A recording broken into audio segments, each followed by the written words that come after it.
Hi అండి, అందరికీ బాగున్నారు అందరూ. Welcome to Pandika 126 vlogs. Thank you అండి అందరికీ. ముందుగా వీడియో చూస్తున్నందుకు థ్యాంక్ యూ అండి. ఈ సండే స్పెషల్స్ ఏంటో చూసేద్దాం వచ్చేయండి. నేనైతే సండే స్పెషల్గా ఈరోజు అయితే చాలా ఉండానండి. ఇది వచ్చేసి మటన్ కర్రీ, అలాగే కీమా బీరకాయ కాంబినేషన్లో వండాను, అలాగే కొంచెం బిర్యానీ. ఈ సండే మీరేం వండుకున్నారో కామెంట్ బాక్స్లో కామెంట్ చేయండి. అలాగే వీడియో నచ్చితే వీడియోకి ఒక లైక్ అనేది ఇవ్వండి ఫ్రెండ్స్, ఓకేనా. ఇదిగోండి, ఇది వచ్చేసి అయితే బిర్యానీ చేశాను అనమాట. ఇంకా మార్నింగ్ టిఫిన్ వచ్చేసి ఇడ్లీ గారెలు అయితే వేశాను.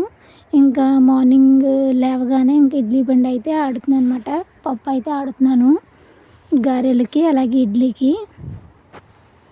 చూసారా, గారెలు చిట్టి చిట్టి గారెలు అయితే వేసాను. పిండి రుబ్బిన తర్వాత అందులో కొంచెం వరిపిండి వేసి గారెలు అయితే వేసాను ఫ్రెండ్స్. పిండి రుబ్బినట్టే వేసేస్తే ఆయిల్ లాగేస్తుంది నాకైతే, అందుకని కొంచెం వరిపిండి అయితే యాడ్ చేస్తాను నేను. ఇదిగోండి, మరలా ఒక వాయి అయితే తీసి పక్కన పెట్టాను. ఇంకొక వాయి అయితే వేస్తున్నాను.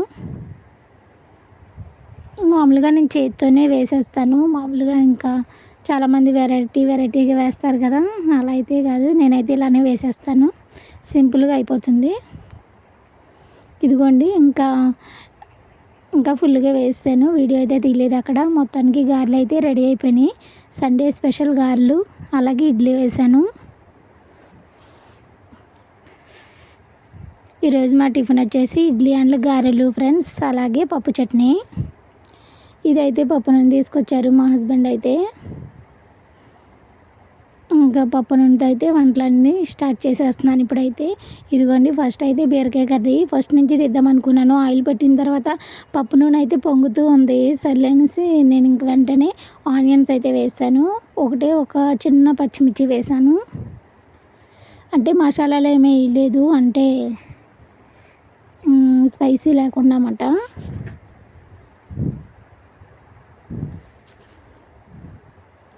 ఇక్కడ వచ్చి బీరకాయ వేసాను అనమాట. బాలింత్రాలు అంటారు కదా, అది పత్యం కూర ఇది.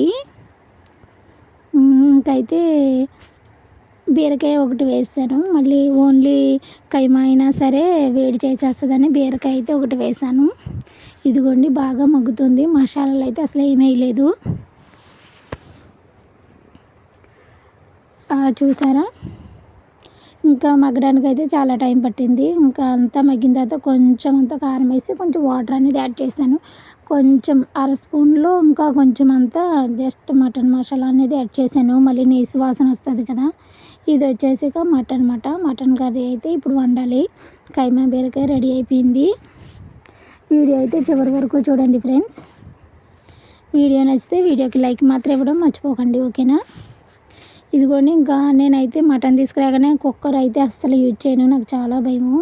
అందుకనేసి కొంచెం వాటర్ యాడ్ చేసి అందులో అల్లం పేస్ట్ పసుపు వేసి మటన్ వేసి నేను ఇదైతే బాగా ఉడకబెట్టేస్తాను ముందే. ఈ వాటర్ అంతా ఇంకే వరకు అయితే నేను ఉడకబెడతాను.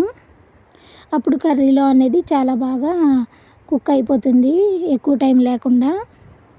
ఇదిగోండి, చూసారా, ఇంకా మొత్తం అంతా అయితే బాగా ఉడికిపోయింది మటన్. నేనైతే అసలు కుక్కర్లో విజిల్స్ దేనికి పెట్టను, మటన్ అయినా ఇలాగే ఉడకబెడతాను. టేస్ట్ మాత్రం సూపర్ ఉంటుంది. ఇంకా ఒక ఆనియన్ మిర్చి అనేది వేసి ఇంకా ఈ మటన్ అనేది మగ్గబెట్టేస్తుంది అనమాట. ఇప్పుడైతే అల్లం పేస్ట్ కూడా వేసాను. ఇంకా ఉడకబెట్టేటప్పుడే వేసాను కాబట్టి ఇక్కడ చాలా కొంచెం వేసాను. కొంచెం కారం వేసి వాటర్ అనేది యాడ్ చేశాను ఫ్రెండ్స్. ఇప్పుడైతే ఇంకా గ్రేవీ కోసం అయితే కొంచెం జీడిపప్పు పేస్ట్ అయితే ఆడాను. అది వేసేస్తే మన గ్రేవీ అయితే కర్రీ రెడీ అయిపోతుంది. నేనైతే గ్రేవీకి ఇంకేమైతే వాడను. మటన్ అయితే జీడిపప్పు వేస్తాను, చికెన్ అయితే నువ్వుపప్పు వేస్తాను. ఇంకంతే, ఇంకా వేరే గ్రేవీలు అసలు నేనేమి వాడను. కర్రీ చూసారా ఎంత బాగుందో, హెల్తీగా ఉంటుంది. ఇది వచ్చేసి ఇంకా చికెన్ గుడ్ల సేరమాట. ఇది కొంచెం తీసుకొచ్చారు. ఇంకా అది అయిన తర్వాత వెంటనే ఇదైతే ఫ్రై చేస్తాను అనమాట. నేను ఒక ఆనియన్ వేసి మిర్చి వేసి ఇంకా ఇవన్నీ వేసి చికెన్ మసాలా వేసాను, అల్లం పేస్ట్ కొంచెం వాటర్ యాడ్ చేశాను. మనకైతే చికెన్ కర్రీ కూడా రెడీ అయిపోయింది. ఇప్పుడైతే కొంచెం బిర్యానీ చేస్తున్నాను. ఒక గ్లాస్ బియ్యం అయితే చేశాను అనమాట. ఇంకా బిర్యానీ అయితే ఇలా వచ్చింది ఫ్రెండ్స్. ఈ వంటలన్నీ చేసేసరికి నాకైతే మధ్యాహ్నం 12 అయింది 12 అయింది.